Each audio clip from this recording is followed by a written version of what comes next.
창세기 26장 오늘 3절과 4절 그리고 12절 세 구절을 본문으로 읽고 26장을 오늘 보겠습니다. 이 땅에 기거하라. 그리하면 내가 너와 함께하고 너에게 복을 주리라. 내가 너와 내 씨에게 이 모든 지역들을 주고 또 내가 내 아비 아브라함에게 맹세한 것을 이루리니 내가 내 씨를 하늘의 별들처럼 번성하게 할 것이며 이 모든 지역들을 내 씨에게 주리라.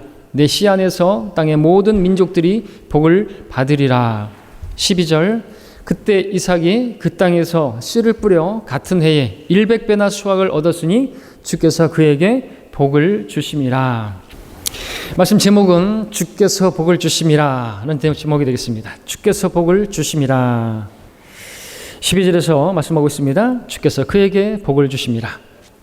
자, 모든 사람들이 공통적으로 바라는 것이 있다면 무엇입니까? 그것은 한 글자입니다. 말씀드린 것처럼 그것은 돈입니까? 한 글자니까? 많은 사람들이 원하는 건 돈일지 모르겠습니다. 그러나 돈이 복이 아닙니다. 맞습니까? 돈이 있다고 복된 삶을 사는 건 아니지 않습니까? 돈이 복이 아니에요. 복권을 샀는데 사람들을 찾아다녔는데 복권 당첨된 사람들의 그 삶이 복되지가 못하고 그 결말이 아주 비참한 것들을 많이 보게 되는 거죠. 알코올 중독, 결국 자살하기도 하고 마약하기도 하고 제일 먼저 이혼하기도 하고 그런 일들이 벌어져요. 복된 게 아닙니다. 돈이 복이 아니에요. 돈이 복되다고 한다면 돈 많은 사람들은 왜 그렇게 복되지 못한 삶을 사는 것입니까? 오전 성경 공부 시간에도 잠깐 말씀드렸지만 왜 그 삼성의 그 막내딸은 그 20대 나이에 2천억이라는 돈을 자기 돈만 가지고 있는데 그렇게 꽃다운 나이에 자살하고 만 것입니까? 알 수 있는 게 뭡니까? 돈이 복이 아니에요. 예, 돈 사모하다가 결국 자신들을 찔렀도다 말하고 있는데 그리스도인들에게도 마찬가지입니다. 예, 돈을 사랑하면 많은 유혹과 올무에 걸리게 되고 결국 믿음에서 떠나고 믿음 파손하게 된다고 성경은 말씀하고 있는 것입니다. 돈은 복이 아닌 것입니다. 복이 복이죠. 말 그대로 복입니다. 여러분 새해가 되면은 우리는 맨날 인사하죠. 복 많이 받으라고, 복 많이 받으라고 인사합니다. 근데 어떻게 하면 복을 받을 수 있을까요? 근데 가만히 설교 준비하면서 생각해 봤습니다. 복을 받으래요. 여러분 일을 하면은 돈을 벌 수 있죠. 일을 하면 돈을 벌 수 있어요. 내가 열심히 일하면 돈을 벌 수 있어요. 근데요, 그렇게 열심히 일을 하더라도 돈을 벌 수도 없는 상황이 되죠. 잃어버릴 수도 있죠. 그러니까 열심히 일을 한다고 해서 그래서 돈을 벌 수는 있을지 모르겠지만 그렇다고 돈을 다 버는 것도 아니고 그러니까 정말 중요한 거는 복이 중요한 거죠. 복이. 근데 복을 얻으려면 어떻게 해야 되죠? 복을 받으라 그러는데 복을 받으려면은 복을 주시는 분께 가야죠. 그러니까 일하면 돈을 얻을 수 있어요. 그러나 복은 누가 줘야 되는 거예요. 복을 누가 주지 않으면 내가 복을 받지 못하면 돈이 있어도 그건 복되지 못한 것입니다. 자, 복의 근원, 성경은 복되신 분 하나님이라고 말하고 있습니다. 복의 근원이신 그분이죠. 근데 그분을 떠나서 복 받기를 바라는 것은 마치 복조리를 집에 걸어놓고 복이 들어올 거라고 생각하는 것과 마찬가지일 것입니다. 그런 미신적인 것이죠. 밑빠진 독에 물 붓거나 마찬가지인 것입니다. 자, 오늘 우리가 보게 될 이삭, 하나님께 복을 받은 사람입니다. 그 땅에 씨를 뿌렸는데 30배도 아니고 60배도 아니고 하나님께서 말씀하신 100배의 결실을 맺었습니다. 그가 농사를 잘 지어서 그의 농사법이 대단해서 아닌 것이죠. 성경은 간단하게 말하고 있습니다. 주께서 그에게 복을 주심이라. 주께서 복을 주시지 않으시면 아무리 내가 열심히 일을 해도 30배는커녕 10배도 못 맺는 것이죠. 옥수수를 심었는데 하나를 심고 하나를 기대할 사람 어디 있겠습니까? 옥수수는 그야말로 막 엄청나게 많이 맺히지 않습니까? 자, 오늘 26장을 통해서 하나님께서 복을 주심으로 복을 받은 사람의 이삭의 삶을 그 여정을 살펴보면서 또 진정한 복이 무엇인지 오늘 저와 여러분들이 복을 받은 사람들인데 죄악들이 용서받고 죄가 가려진 사람들은 복 있는 사람들인데 자, 우리의 삶과 비교해 보면서 나는 정말 하나님의 복을 받은 사람이고 또 받고 있는 사람인가 우리가 알게 되기를 원합니다. 자, 1절을 보겠습니다. 이제 본문을 봅니다. 아브라함의 때에 있었던 첫 번째 기근 이외에 그 땅에 또 한 기근이 들었더라. 이삭이 그랄에 있는 필리스티아인들의 왕 아비멜렉에게 갔더니 라고 말씀하고 있습니다. 자, 이삭이 거하고 있던 땅, 하나님의 약속하신 땅, 복된 땅, 가나안 땅, 거기에 기근이 들었습니다. 오늘 말씀의 제목은 주께서 복을 주심이라, 주께서 복을 주심이라 인데, 말씀의 시작은 기근이 들었더라는 말씀으로 시작하고 있습니다.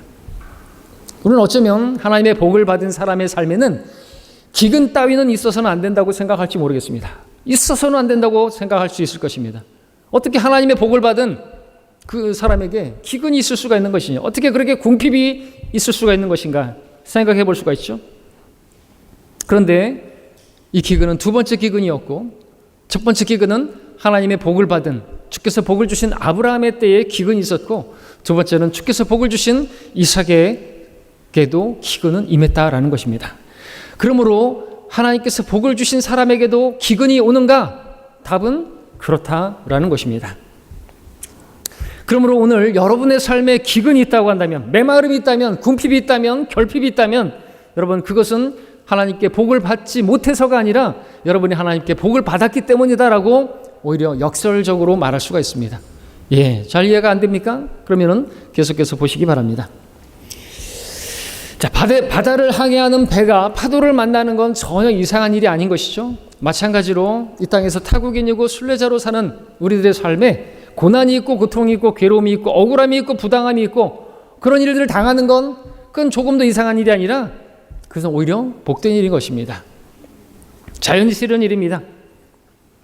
하나님께서 그러한 파도나 기근 속에서 여전히 우리를 붙드시고 우리를 인도하시고 또 복을 더해 주시는 그러한 하나님이시기 때문에 그렇습니다.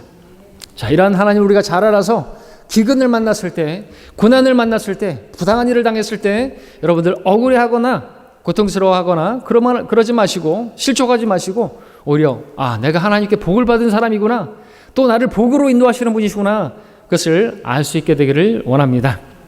실제로 그렇기 때문에 그렇습니다. 2절을 보겠습니다. 2절부터 5절까지를 읽겠습니다. 주께서 그에게 나타나시어 말씀하시기를 이집트로 내려가지 말고 내가 너에게 말해줄 땅에 거하라. 이 땅에 기거하라. 그리하면 내가 너와 함께하고 너에게 복을 주리라. 내가 너와 내 씨에게 이 모든 지역들을 주고 또 내가 내 아비 아브라함에게 맹세한 것을 이루리니 내가 내 씨를 하늘의 별들처럼 번성하게 할 것이며 이 모든 지역들을 내 씨에게 주리라. 내 씨 안에서 땅의 모든 민족들이 복을 받으리라. 이는 아브라함이 내 음성에 복종하고 내 명령과 내 계명들과 내 규례들과 내 법규들을 지켰음이니이다 있음이라 하시니라 말씀하고 있습니다. 자, 2절에서 하나님께서는 이제 그랄로 내려온 이삭에게 이집트로 내려가지 말라고 그렇게 말씀을 하신 것을 우리가 보게 되면 이삭은 지금 이집트로 내려가려고 그랄까지 내려왔다는 사실을 알 수가 있습니다. 그렇죠? 왜냐하면 우리 하나님은 허투루 말하시는 법이 없으시기 때문에 그렇습니다.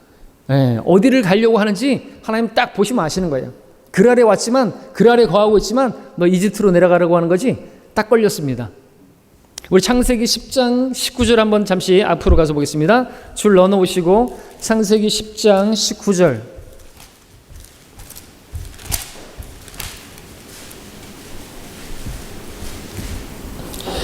가나안의 경계는 시돈에서부터 그랄에 이르는 길로 가자까지와 라고 말하고 있습니다. 예, 이 말씀에 따르면 가나안의 경계를 보여주고 있는데 바로 시돈에서부터 그랄에 이르는 그 길까지, 가자까지라고 알려주고 있습니다. 시돈에서 그랄까지. 그리고 다른 쪽으로도 말하고 있죠. 그러니까 이삭이 그랄에 내려온 이유는 주님께서 말씀하신 것처럼 이집트로 내려가기 위해서 그 가나안의 경계를 벗어나서 이집트로 내려가고자 그렇게 시도했던 것이죠.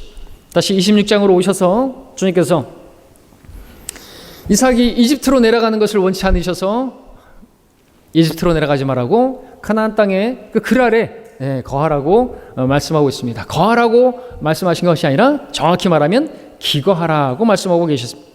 그러면 내가 너와 함께 하겠고 너에게 복을 주리라 말씀하셨습니다. 그러면 가나안 땅의 모든 지역을 너에게 주고 내 씨에게 주고 아브라함에게 네 아버지 아브라함에게 맹세한 것들을 다 이루시겠다고 말씀하셨고 4절 말씀처럼 이삭의 씨를 하늘의 별들처럼 번성케 하시겠다고 했는데 여기서 이삭의 씨는 바로 우리 주 예수 그리스도 그리고 이삭의 씨 안에서 복을 받을 모든 민족들 그들은 바로 오늘 저와 여러분들이 거기에 들어있는 것입니다. 믿음으로 난 자는 다 아브라함의 씨고 또 이삭의 안에 있는 우리들인 것이죠. 그러므로 성경은 저와 여러분들을 가리켜 오늘 하늘의 별들이라고 말씀하고 계시고 또 저와 여러분들이 하나님께 복을 받은 사람들이라고 말씀하고 있는 것이죠. 하나님께서는 예수 그리스도를 통하여 우리의 죄악들이 용서받고 죄들이 가려지는 놀라운 복을 허락해 주셨고 천상에 있는 모든 영적인 복으로 우리에게 복을 주신 하나님이라고 말씀하고 있습니다. 우리에게 죄사함의 복을 허락하시고 또 진정한 참된 복을 주시고 또 주시는 우리 주님을 찬양하기를 원합니다. 6절 7절을 보십시오. 이삭이 그랄에 거하였더라. 그곳 사람들이 그의 아내에 관하여 그에게 물으니 그가 말하기를 그녀는 나의 누이라 하였으니 이는 그녀는 나의 아내라 말하기를 두려워하였음이라. 그가 말하기를 그녀가 보기에 아름다움으로 그곳 사람들이 리브카로 인하여 나를 죽일까 하노라 하였더라 말씀하고 있습니다. 자, 어디서 많이 봤던 말씀이죠. 달라진 게 별로 없는 것 같은 그런 똑같은 아버지가 했던 실패를 그 아들이 똑같이 하고 있는 것을 보게 되는 것이죠. 아버지는 또 2번이나 똑같은 실패를 했습니다. 이집트로 내려갔을 때 파라 앞에서 자기 아내를 누이라고 속이고 또 그 아버지 이삭과 같이 그랄에 갔을 때도 또 똑같이 그 아비멜렉 앞에서 아내라고 속였습니다. 2번 속였어요. 부전사전인가요? 아들도 똑같은 실수를 하고 마는 것을 보게 되는 것이죠. 자, 아브라함이 자기 아내를 사라를 누이라고 속인 거 거짓말을 한 것처럼 이삭 또한 자기 아내 리브카를 누이라고 거짓말을 했는데 아브라함의 경우에는 그래도 절반은 사실이라고 말할 수가 있습니다만 이삭의 경우는 100% 거짓말입니다. 자, 우리가 이 말씀이 성경에 기록된 그 목적은 우리 믿음의 부모들과 자녀들에게 귀한 교훈, 가르침을 주고자 기록되어 온 것이겠죠. 자, 이삭은 그 아버지 아브라함으로부터 놀라운 영적인 유산을 믿음을 물려받았을 뿐만 아니라 연약함과 실패의 모습도 이어받은 것을 보게 되는 것입니다. 자, 부모가 잘해야죠. 부모는 윗물이니까 아랫물이 맑으려면 윗물이 맑아야 된다면서요. 자녀는 부모의 모습을 보고 배운다면서요. 자녀는 부모의 거울이라면서요. 그러므로 부모는 잘해야죠. 우리 자녀들은 아멘 하실 겁니다. 그렇죠? 그런데 말입니다. 꼭 그런 것만은 아닌 것이죠. 자녀들은 자신의 실패를 부모의 탓으로 돌리거나 부모의 책임으로 돌리려고 해서는 안 되는 것입니다. 여기서 이삭이 거짓말을 한 것은 절대로 아브라함 때문이 아니에요. 아브라함이 그랬기 때문에 이삭도 그래야만 하는 것입니까? 이때 이삭이 실패한 것은 전적으로 이삭 책임이고 이삭의 탓이고 이삭이 실패한 것입니다. 이것을 생각해 보십시오. 야곱에게는 12명의 아들들이 있었는데요. 그 아들들 모두가 똑같은 모양으로 실패를 했던 것인가요? 똑같은 모양으로 그렇게 넘어졌던 것인가요? 똑같은 모양으로 다 성공했던 것인가요? 아닌 것입니다. 믿음은요, 자신의 선택에 달린 것입니다. 누구 탓할 게 아닌 것입니다. 부모가 어떠하다고 자녀도 어떠해도 되는 것입니까? 부모가 성경을 안 읽는다고 해서 자녀가 성경을 안 읽어도 된다는 말입니까? 부모가 기도하지 않는다고 해서 자녀가 기도하지 않아도 된다는 말입니까? 부모가 복음을 전하러 하지 않는다고 해서 자녀가 복음을 전하지 않아도 되는 겁니까? 부모가 어떠하다고 자녀도 그래도 되는 겁니까? 성경에 그런 말은 없는 것입니다. 자, 물론 이런 말씀을 드린다고 해서 부모가 막 살아도 된다는 말은 아니니까 결코 오해하지 마시기 바랍니다. 믿음은 어디까지나 독립적이라는 것이에요. 아버지나 잘하세요. 어머니나 잘하세요. 자녀들은 그래서는 안 되는 것이죠. 내 부모가 어떠하다 할지라도. 여러분들 성경에 나오는 이스라엘 유다와 이스라엘의 왕들 중에서 보십시오. 그 아버지가 악한 왕이었는데 거기서 오히려 선한 왕이 나오기도 하고, 또 선한 왕 안에서 악한 아들이 나오기도 하고, 그런 것을 보게 되는 것이죠. 믿음은 개인적인 것입니다. 자신의 실패를 부모의 책임으로 돌리는 것은 자신의 범죄를 이브에게 책임 전가했던 아담의 타락한 모습을 따르는 것이죠. 네, 사람들에게는 그런 것이 있어요. 자기의 어떤 잘못을 누군가에게 탓을 하는 것이에요.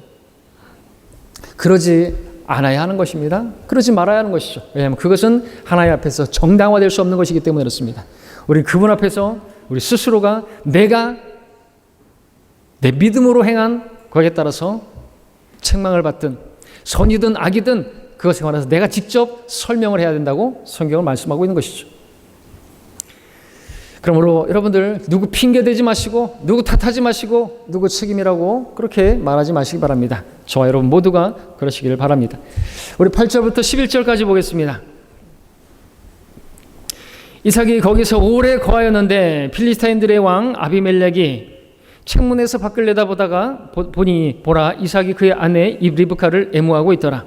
그러자 아비멜렉이 이삭을 불러 말하기를, 보라, 그녀가 분명히 내 아내인데 어찌하여 그녀는 내 누이라 했느냐 하니, 이삭이 그에게 말하기를, 이는 내가 그녀로 인하여 죽지 않을까 해서 그렇게 말했나이다 하자. 아비멜렉이 말하기를, 내가 어찌하여 우리에게 이같이 행하였느냐? 백성 중에 한 사람이 내 아내와 동침할 뻔했으니 내가 우리에게 죄를 가져올 뻔하였도다 하고, 아비멜렉이 그의 모든 백성에게 명령하여 말하기를, 이 사람이나 그의 아내를 접촉하는 자는 반드시 죽음에 처할 것이니라 하더라. 7절에서 이삭이 거짓말을 했습니다. 그녀는 나의 누이라고 말을 했습니다. 물으니까. 이때까지는 문제가 없었습니다. 근데 8절에서 문제가 생기고 말았죠. 이유는 뭘까요? 하나님께서 허락하셨는데 3절에 다시 보시면은 그랄에 내려왔을 때 하나님께서는 이 땅에 기거하라, 영어로 sojourn, 임시로 잠시 기거하라고 하셨는데 6절에 보니까 이삭이 그랄에 거하였더라, dwell. 거하였는데 그냥 거한 게 아니라 지금 8절에서 보니까 거기서 오래 거하였다. 꼬리가 길면 잡히는 거예요. 그러니까 모르겠습니다. 하나님께서 다 아시고 미리 내다보시는 분이시니까, 내려왔어? 그래, 거기서 잠시만 기거해, sojourn. 근데 거기에 거했어요, dwell. 그냥 거하는 정도가 아니라 오래 거했습니다. 그러니까 들켰죠. 어느 날 보니까 딱 부부인 게 드러나는 그런 모습을 취하고 있는 것이. 아비멜렉이 이삭을 불러서 책망했습니다. 네가 우리에게 죄를 가져올 뻔했다. 그럼 믿음의 사람이 믿음 없는 사람, 세상 사람에게 이렇게 죄에 대해서 책망받는 것처럼 부끄러운 모습도 없죠. 근데 아브라함에게도 이삭에게도 하나님의 복을 받은 사람들에게도 이와 같은 부끄러운 수치스러운 일들이 기록되어 있는 것입니다. 우리는 교훈을 얻어야 되겠죠. 누구든지 주의 이름을 부르는 자는 부끄러움을 당하지 아니하리라. 그럴 때 주님을 불러야죠. 무서워요? 자기 아내가 너무 이뻐요? 그래서 자기가 죽을까 봐 두려워요? 왜 아내를, 그렇게 이쁜 아내를 얻었어요? 그게 죄인가요? 그건 아니죠. 그러면은 기도해야죠. 주님의 이름을 불러야죠. 그러면은 이런 부끄러운 일을 당하지 않게 되겠죠. 구원받지 않은 사람들은 주님의 이름을 불러야죠. 예수님을 주님이라고 시인해야죠. 그러면은 부끄러움을 당하지 않게 되겠죠. 백보자 심판석에서 그의 모든 죄들이 다 어쩌면 총천연색으로 3D로 어려서부터 지었던 모든 죄들이 다 공개되어질 텐데 얼마나 부끄럽겠습니까? 뉴스에 나오는 그 죄수들이 모자를 눌러 쓰고 마스크를 쓰고 선글라스를 끼고 자신의 얼굴을 가려보려고 하지만 왜 그렇게 하는 것이요? 죄가 들통나면 부끄러운 부끄러운 줄 아니까 그렇게 가리려고 하는 것이죠. 여러분, 부끄러운 것이에요. 죄는 그렇게 부끄러운 것입니다. 근데 죄들이 용서받고 죄가 가려진 자는 부끄러움을 당하지 않는 것입니다. 우리는 복된 자들인 것이에요. 여러분, 그런 복된 자들인 것입니다. 우리는 부끄러운 게 없어요. 부끄러움을 당하지 않아요. 근데 이 땅에서도 마찬가지라는 것이죠. 주의 이름을 불러야죠. 나의 도움이시고 나의 방패가 되시고 나의 피난처가 되시는 그분이 바로 주님의 이름입니다. 그분을 부른다면 우리가 부끄러움 당하지 않겠죠? 그럼 우리가 되기를 바랍니다. 12절, 13절을 이제 보겠습니다.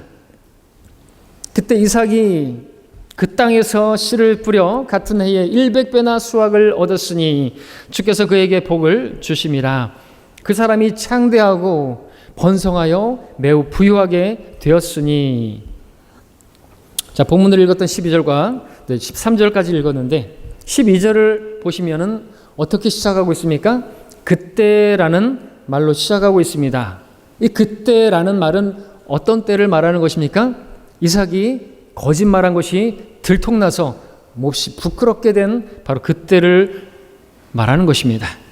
하나님께서 함께 하시겠다고, 내게 복을 주시겠다고 그렇게 말씀하셨음에도 불구하고 믿음이 없어서 자기 방법으로 살궁리를 하고 거짓말을 하고 실패했던, 부끄러움을 당했던 바로 그때를 말하는 것입니다. 그런데 바로 그때 이삭이 땅에다 씨를 뿌렸는데 30배도 60배도 아니고 100배의 수확을 거뒀다는 것이죠. 그 땅에 기근이 임해서 기근의 여파가 아직도 있었을 법한데 그런 상황을 뛰어넘는 100배의 결실을 맺은 그 이유는 주께서 그에게 복을 주셨기 때문이라고 말씀하고 있는 것입니다. 13절에서 이삭은 창대하게 되었고 번성하게 되었고 부유하게 되었다고 그렇게 기록하고 있는 것입니다. 자, 여기서 우리는 질문해 볼 수 있습니다. 그때 하나님께서 그때 이삭이 100배의 결실을 맺었는데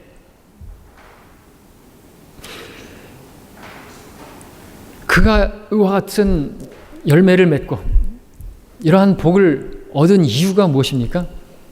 우리는 그것을 이삭에게서 결코 찾아볼 수가 없죠. 자격으로 따지자면 이삭은 지금 복을 받을 만한 100배의 결실을 맺을 만한 일을 한 게 없고 자격도 없고 자랑할 것도 없고 그런 사람이 이삭인 것입니다. 그런데도 이삭은 지금 100배의 결실을 얻은 것입니다. 이유가 뭐예요? 왜 이런 복을 얻었어요? 왜 이런 100배의 그러한 축복을 얻은 것입니까? 성경은 단순하게 말씀하고 있습니다. 주께서 그에게 복을 주십니다. 이유는 간단합니다. 우리가 받을 무엇이든 우리가 받은 복은 우리에게 자격이 있어서가 아니라 하나님께서 은혜를 주시는 분이시기 때문에, 복을 주시는 분이시기 때문에, 하나님께서 말씀하셨기 때문에, 하나님께서 약속하셨기 때문에, 그 약속하신 분은 신실하시기 때문에 그대로 이루어지는 것입니다. 이삭의 어떠함 때문에 복을 받은 것이 아니라 하나님의 어떠하심 때문에 이삭이 이렇게 복을 받은 것이죠. 참으로 신기한 우리 하나님이십니다. 이러한 하나님을 우리가 더 알고 순종하기를 원합니다. 자, 우리 14절, 15절 보겠습니다. 이는 그가 양떼와 소떼를 소유하였고 종을 많이 가졌습니다. 필리스테인들이 그를 시기하여 그의 아비의 종들이 그의 아비 아브람 때 팠던 모든 우물들을 필리스티아인들이 막고 흙으로 채웠더라. 자, 복을 받은 이삭에게 무슨 일이 일어난 것입니까? 주께서 복을 주심이라. 그렇게 복을 받아서 100배의 수확을 거뒀는데 그러한 믿음의 사람의 삶에 어려움이 생겼습니다. 하나님의 복을 받자 주위의 사람들이 그를 시기하게 되었습니다. 그 시기심에 우물을 다 막아버렸어요.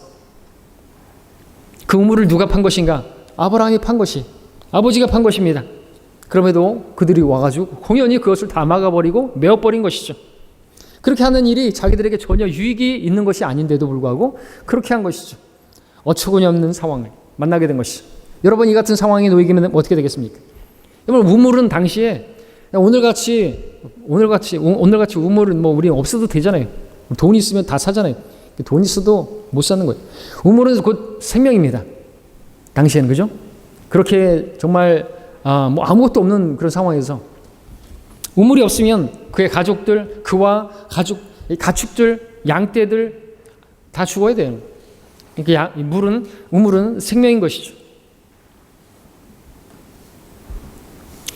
이삭의 입장에서 한번 여러분들 그 마음을 헤아려 보십시오. 나는 그들에게 아무런 잘못한 게 없는데 다만 주님께서 주신 복을 누리고 있는데 아무것도 잘못하지 않은 나를 왜 이렇게 이유 없이 자꾸만 그렇게 시기하고 시비를 걸고 왜 이렇게 괴롭히는 것인가 생각하면 생각할수록 그렇게 화가 나고 정말 복수하고 싶은 마음이 들 수도 있었을 것입니다. 그런데 이삭은 어떻게 했는 것인가? 아무런 반응도 하지 않았습니다.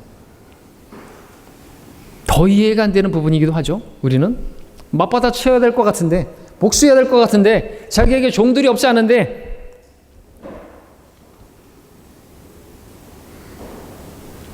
여러분들 16절을 보시기 바랍니다. 이제 우리가 16절을 볼 차례죠. 아비멜렉이 이삭에게 말하기를 내가 우리보다 더욱 강하니 우리를 떠나라. 더 강하다고요? 네, 강해졌습니다.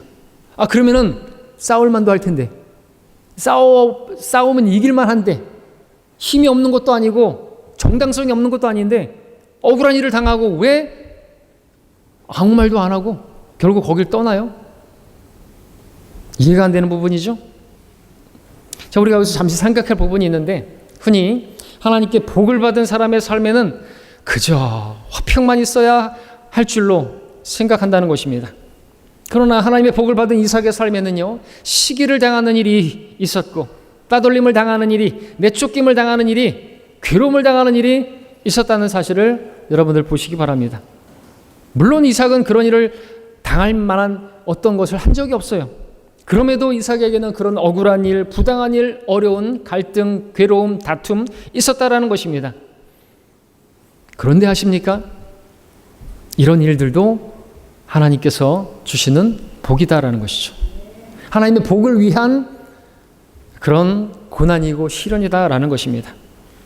왜 그렇습니까? 이러한 시기, 질투, 괴로움, 외로움의 시간들, 그런 것이 없으면 주님을 바라보겠습니까? 그저 화평하기만 하면 고인물은 썩기 마련이고요. 그저 아무 일만 없으면요, 하나님 바라보지 않습니다. 등 따숩고 배부르면요, 인간은 그 믿음이 사라져버리죠. 그래서 주님을 바라보도록 이끄시기 위해서 그런 어려움들을 허락하시는 것입니다. 그러므로 이 또한 하나님께서 주시는 또 하나의 복이라고 말할 수가 있는 것이죠. 그러한 시간들이 바로 나로 하여금 주님을 바라보게 만들고 주님을 의지할 수밖에 없도록, 주님께 나아가 주님과 교제할 수밖에 없도록 이끄시니 얼마나 복입니까? 하나님께서는 우리를 교제로 인도하기를 원하시는데, 그런 어려움이 없는데 교제하겠습니까? 하나님을 찾겠습니까? 주의 이름을 부르겠습니까? 그러므로 오늘 여러분에게 부당한 일이 있거나 억울한 일이 있거나, 그렇다면 그것은 여러분들에게 하나님께서 복을 주시지 않았기 때문이 아니고, 여러분들을 관심 없기 때문이 아니라 여러분들에게 하나님만 바라보고 하나님과 또 교제하게 하시기 위해서 여러분들 이끄시는 하나님의 그러한 신호로 여기시기를 바랍니다. 자, 잘 안 믿어진다고 한다면 계속해서 보도록 하겠습니다. 자, 16절의 말씀을 읽었습니다. 이제는 아비멜렉까지, 그 왕까지 나서가지고는 떠나라고 말하는 것이에요. 떠나라. 우리보다 강하니까 떠나라. 원래 강한 자가 정착하고 약한 자가 떠나는 게 맞는데, 이건 뭐 꺾기 거꾸로 됐습니다. 하나님께서 약속하신 땅이기도 한데 거기는 오히려 죽이기 전도된 것처럼 보입니다. 자, 이곳 어떤 곳입니까? 지금 오랫동안 이삭이 거했다 그랬어요. 그건 뭐 하나님 뜻이 아니었지만, 그런데 그곳에서 오랫동안 거하면서 땅을 일구고 물길을 만들고 울타리를 만들고 양떼를 그렇게 돌보고 그렇게 일한 것들이 있는 곳이잖아요. 근데 그걸 다 놔두고 떠나라는 것이에요. 열심히 일을 했는데 떠나라? 열심히 일한 당신 떠나라? 그겁니까? 자, 이 땅은 이삭에게 소중했을 것인데 다 놔두고 떠나라. 열심히 일했어? 그래, 이제 알겠는데 떠나라. 억울한 일이 아닐 수가 없겠죠. 자, 근데 이삭은 놀랍게도 떠납니다. 다투지 않고. 자, 이제 그래 떠났습니다. 예, 좋아요. 우리 17절 보겠습니다. 17절, 18절. 그리하여 이삭이 그곳을 떠나 그랄 골짜기에 자기 장막을 치고 거기서 거하더라. 골짜기. 죽음의 골짜기를 지날지라도. 골짜기는 어디죠? 산과 산이 만나는 제일 밑바닥이죠. 골짜기까지 내려오는 것을 보게 되네요. 자, 거기서 이제 생활을 하려고 하는 것을 보게 됩니다. 거기서 이제 다시 우물을 파려고 하는 것을 보게 됩니다. 자, 18절 읽었나요? 안 읽었죠? 18절 읽겠습니다. 이삭은 그들이 자기 아비 아브라함 때 팠던 그 샘물들을 다시 팠으니 이는 아브라함이 죽은 후에 필리스타인들이 그것들을 막았기 때문이라. 이삭이 그것들의 이름을 그 아비가 부르던 이름으로 불렀더라. 기록하고 있습니다. 그리고 이삭의 종들이 그 골짜기에서 파서 거기에서 솟는 샘물을 찾아내었더라고 기록하고 있습니다. 그런데 말입니다. 20절에 보니까 그랄의 목자들이 이삭의 목자들과 다투며 말하기를 그 샘물은 우리의 것이니라 하자 이삭이 그 우물의 이름을 에색이라 하였으니 이는 그들이 그와 다투었기 때문이라 기록하고 있습니다. 그랄의 목자들이 몰려와서는 이삭의 종들이 애써 팠던 그 우물을 자기들 것이라고 그러면서 싸우는 것이, 다툼이 일어났습니다. 정말 어이가 없는 일이죠. 열심히 일하고 또 일하고 있는데 왜 이런 일이 자꾸 벌어지는 건가요? 충분히 이삭은 주장할 수 있었을 것입니다. 이 우물은 내 아버지 아브라함이 발견하기 위해서 팠던 것이고 아들인 내가 다시 팠던 것이니 그러므로 이것은 내 것이다. 근데 이삭은 입이 없는지 성질도 없는 것인지 그냥 아무 주장도 하지 않고 그들과 다투지 않고 그냥 거기를 에색이라고 다툼이라고 그렇게 이름하고는 그냥 고스란히 내어주고 다른 우물을 파러 가는 것을 21절에서 보게 됩니다. 그들이 다른 우물을 팠더니 그것 때문에 또 다투는지라 그가 그 이름을 신나라 하였으며 분쟁이라는 뜻이도 하고요. 억울한 일이 할 수 있습니다. 또 억울한 일을 당하네요. 네 번째 벌써 억울한 일을 당했다고 말할 수 있습니다. 그렇기 때문에 더 이상 참지 못해서 자기에게 있는 모든 종들을 무장시켜서 그들과 싸우면 이길 수 있습니다. 그런데도 불구하고 어떻게 했습니까?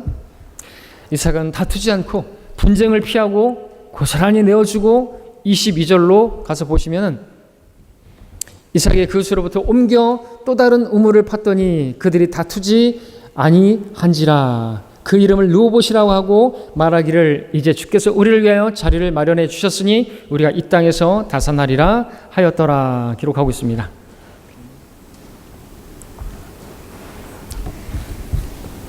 자, 르호봇에 와서 이제 우물을 팠는데 다툼이 일어나지 않게 됐습니다. 그랬을 때 이삭이 뭐라고 고백했는지 우리가 주목할 필요가 있는데 주께서 우리를 위하여 자리를 마련해 주셨으니 라는 말씀을 볼 수가 있습니다.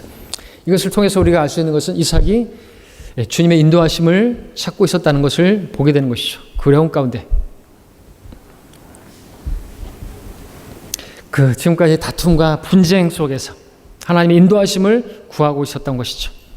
아비멜렉이 쫓아낼 때도 에색에서 다툼이 일어나고 신나에서 분쟁이 일어났을 때도 이삭은 결코 싸울 힘이 없어서 모든 걸 다 내려놓고 정당성이 없어서 그냥 그대로 물러났던 것이 아닌 것입니다. 그는 확실하고 분명한 하나님의 인도하심을 받기를 원했던 것으로 우리가 볼 수가 있습니다. 자, 우리 23절부터 25절까지를 보겠습니다.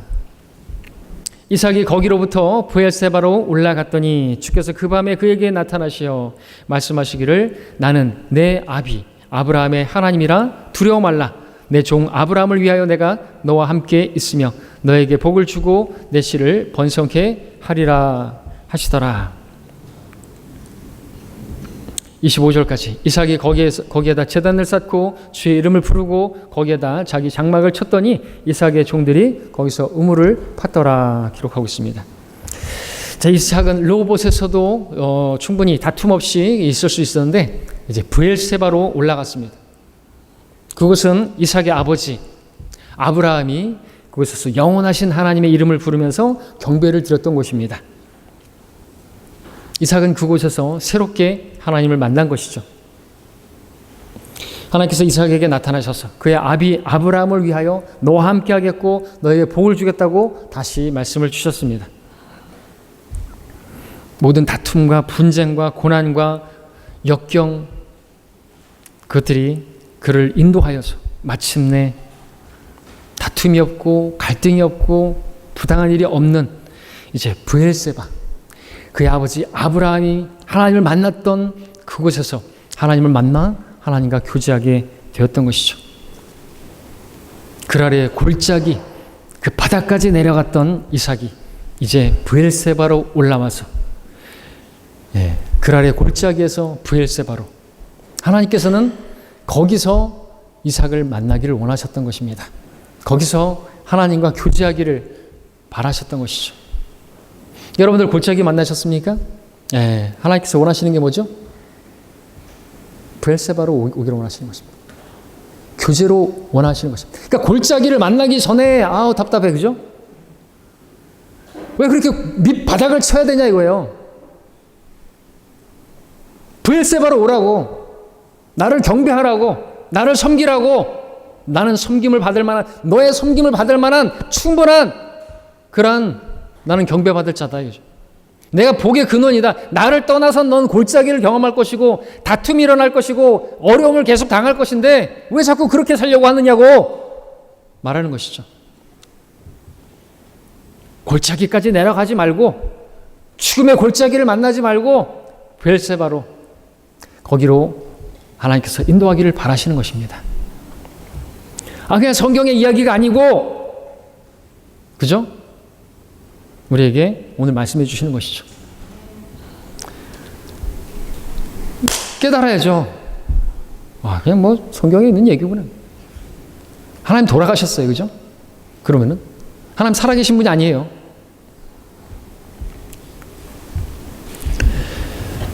자, 오늘 하나님께서 우리에게 말씀해 주시는 것입니다.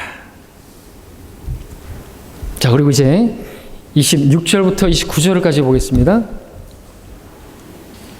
후 아비멜렉이 그의 친구들 중 하나인 아우삿과 그의 군대 최고대장 피콜과 더불어 그랄로부터 이삭에게로 왔더라. 이삭이 그들에게 말하기를 너희가 나를 미워하여 너희에게서 나를 내보내더니 어찌하여 내게 왔느냐 하니 그들이 말하기를 주께서 너와 함께 계심을 우리가 분명히 보았으므로 우리가 말하기를 우리 사이 즉 우리와 너희 사이에 이제 맹세를 두고자 하였으니 우리로 너와 언약을 맺게 하라. 너는 우리를 해치지 말라. 우리가 너에게 손대지 않았으며 우리가 너에게 선한 것 외에는 아무것도 행하지 않고 너로 평안히 가게 하였음이라. 이제 너는 주로부터 복을 받은 자니라 하더라. 참 놀라운 일이 벌어졌죠? 26절 말씀부터 읽었는데 이 시작은 또 뭐라고 됐습니까? 그 후라는 말씀으로 시작하고 있는데 앞에서 왔다고 했죠. 그때라고 하는 거, 실패했었을 때 그때부터 하나님께서 또 복을 주셨는데 그 후라는 말씀은 뭡니까? 이삭이 이제 브엘세바에서 주께 경배하고 하나님을 만나서 교제하고 그랬을 때 그러자 어떤 일이 벌어졌습니까? 대적들이 쫓아냈던 그들이 이삭을 미워해서 내보낼 때는 언제고 와가지고는 화평하자고 말하는 것을 보게 되는 거죠. 그런 언약을 맺자고 사이좋게 지내자고. 이삭은 지금 그들과 화평을 위해서 아무것도 한 게 없는데 그냥 가만히 있었던 게 아니야. 뭐예요? 하나님과 교제했는데, 하나님과 만났는데, 하나님과 그렇게 교제를 했더니 화평하게 되는 거예요. 그야말로 완전한 화평을 그들이 와서는 언약을 맺고 맹세하자고 그렇게 말하는 것이죠. 하나님께서는 그 마음을 주께 의탁하는 자는 완전한 화평으로 지켜주신다고 말씀하셨고 사람의 행위가 주를 기쁘시게 하면 주께서 그의 원수들까지도 화목하게 하시느니라 말씀하신 대로 그러므로 이삭이 그렇게 맞받아치지 않고 정당성을 주장하지 않고 눈에는 눈이다 그러면서 종들을 무장시켜서 치지 않고 그렇게 다툼을 피하고 그렇게 했더니 주께서 너와 함께 하신다. 우리 화목하게 지내자. 라고 말했다는 거죠. 성경 우리에게도 말씀하십니다. 외부 사람들로부터 가능한 한 화목하게 지내라고 말이죠. 근데 어떻게 하면 그렇게 될 수 있는 거지? 주님을 기쁘시게 하면. 그리고 핵심은 뭡니까? 브엘세바로 가는 것입니다. 그 아래 있습니까? 골짜기까지 내려갔습니까? 여러분들 브엘세바로 가십시오. 거기 어디입니까? 하나님을 예배하는 곳이에요. 하나님을 경배하는 곳입니다. 하나님과 교제하는 곳입니다. 그러니까 하나님께서 여러분들 골짜기를 만나게 하시면 나와 교제하자고. 난 너하고 좀 교제하고 싶다고. 왜? 내가 너를 그렇게 사랑하니까. 아니 사랑하는 사람 만나서 교제하고 싶다는데 사랑하는 사람이 시간이 없다고 그럴 수 있습니까? 하나님은 우리를 너무나 사랑하시는데 신랑은 신부를 너무나 사랑하는데 신부가 신랑 될 사람이 자꾸만 만나자 그러는데 안 만나죠. 바빠. 문제가 있는 거 아닙니까?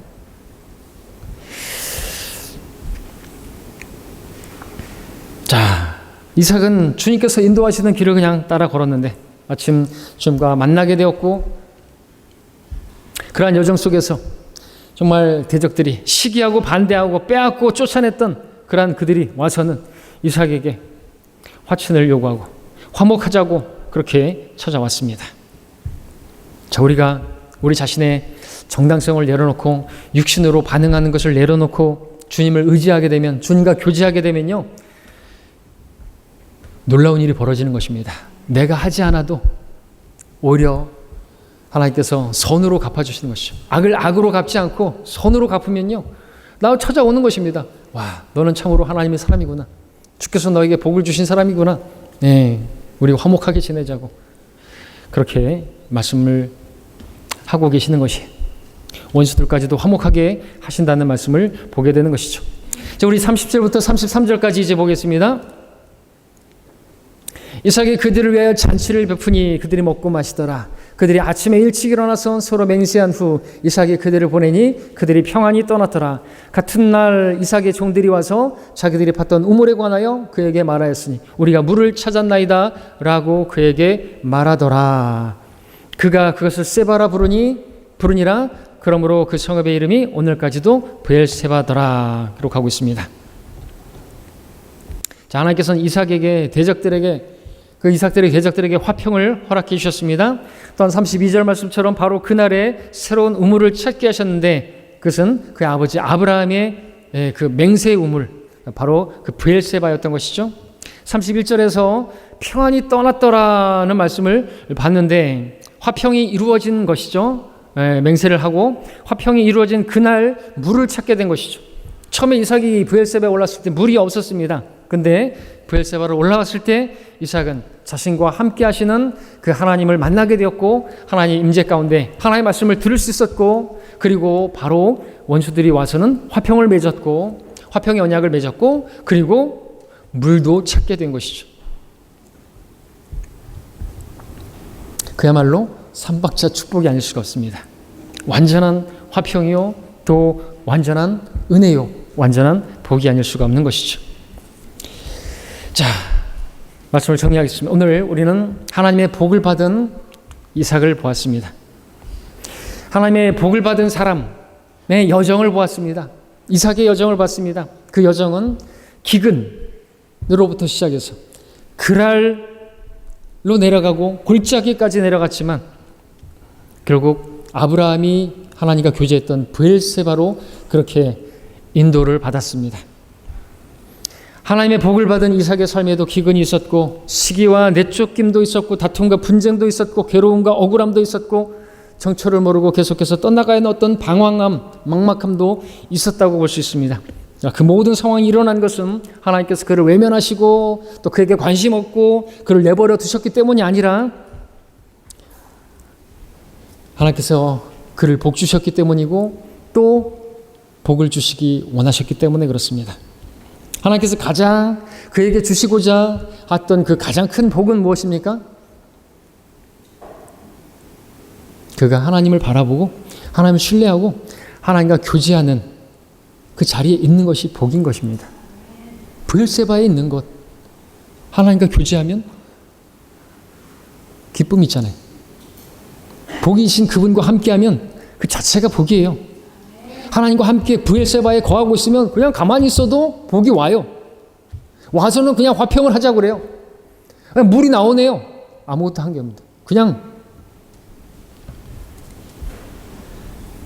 자, 하나님께서 그렇게 발걸음을 인도하셔서 결국에는 아브라함이 만났던 그 브엘세바까지 이르게 하셨고 그곳에서 완전한 화평을 주셨고 물도 주셨습니다. 하나님께서 이삭에게 복을 주셨습니다. 그에게 자격이 있어서가 아니었습니다. 이삭에게 그렇게 복을 주시고 복을 주신 것은 하나님의 약속 때문이고 전적으로 하나님의 신실한 심 때문입니다. 마찬가지로 하나님께서 오늘 우리에게도 복 주시기를 원하십니다. 근데 우리는 자격을 받을 만한 그런 복을 받을 만한 자격이 없는 사람들인데 그러한 우리들에게도 여전히 오늘 복을 주신 분이고 또 복을 주시기를 원하시는 이유는 무엇이냐니까 바로 예수 그리스도 때문이시죠. 우리의 자격은 우리의 자랑은 오직 주 예수 그리스도 뿐인 것입니다. 내 씨 안에서 땅의 모든 민족들이 복을 받을 것이라고 하나님께서 약속하셨기 때문에 하나님께서 우리를 버리지 않으시고 관심하시고 계시고 우리를 떠나지 않으시고 계속해서 인도하시는 것입니다. 가장 좋은 자리로 브엘세바로 우리를 인도하기를 원하시는 것입니다. 하나님과 교제의 자리로 인도하기를 원하시는 것이죠. 그렇게 브엘세바에 거하기를 원합니다.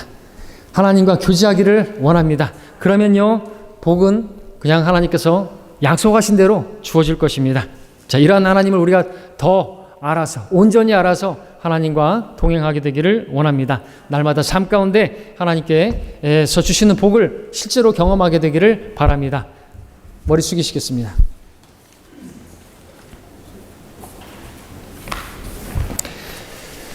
자, 이 시간 우리 하나님을 만나셨습니까? 눈에 보이게 만나는 거 우리 불가능합니다. 말씀을 통해서 그 말씀이 하나님이십니다. 이 말씀은 그냥 기록된 게 아닙니다. 여러분들 혹시 그랄에 있습니까? 그랄에서도 또 바닥을 치는 골짜기에 임했습니까? 어려움이 있습니까? 부당한 일을 당했습니까? 사람들과 다툼이 있고 갈등이 있습니까? 나는 잘못한 게 없는 것 같아 보이는데 그러면서 정당성을 계속해서 붙잡으시겠습니까? 아무 해결이 없어요. 하나님과 교제 어떠십니까? 하나님께 여러분 부르고 계십니다. 브엘세바로 부르고 계십니다. 나와 교제하자고. 나에게 경배하라고. 우리가 하나님을 경배하는 건 첫 번째예요. 우리가 하나님을 섬겨하는 것은 첫 번째입니다. 그거 없이 여러분 살아보세요. 협박하는 거 아니고요. 골짜기를 만날 겁니다. 죽음의 골짜기를 지나는 일들도 있을 수 있어요. 하나님께서 원하시는 거는 여러분들 그런 일을 당하지 않기를 바라시고 그런 일들을 당했다? 그러면 알아차려야죠. 브엘세바로 인도하시는 하나님을 만나게 되길 원합니다. 여러분에게 복 주시기를 원하시는 하나님의 약속을 여러분들이 믿으시길 바라고 그 약속을 붙드시기를 바랍니다. 이 시간 말씀 받으시고 결심하시고 여러분들이 헌신하실 분들이 있다면 나오셔서 기도하시길 바랍니다. 자백하실 부분이 있으면 나오셔서 기도하시기 바랍니다. 기도하겠습니다.